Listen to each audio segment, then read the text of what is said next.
Modules in Python are files holding some Python code. Let's learn to create a module. This will be a calculator.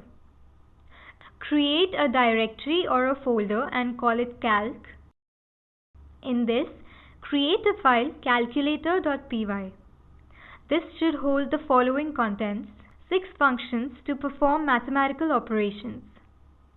Calc is a module and so is calculator. This is what's inside calc, the cached version of the module and the module calculator. And this is what's inside PyCache, compiled version of calculator. This improves loading speed. So we have created our first module. Let's work with this. Let's open the IDLE and import this module. Great. We could also import calculator from it, or import every function from calculator, or only the floatdiff function from calculator. And then we can also call it fd. fd of 7.3 and 4 is this. We can also import a function under an alias or multiple.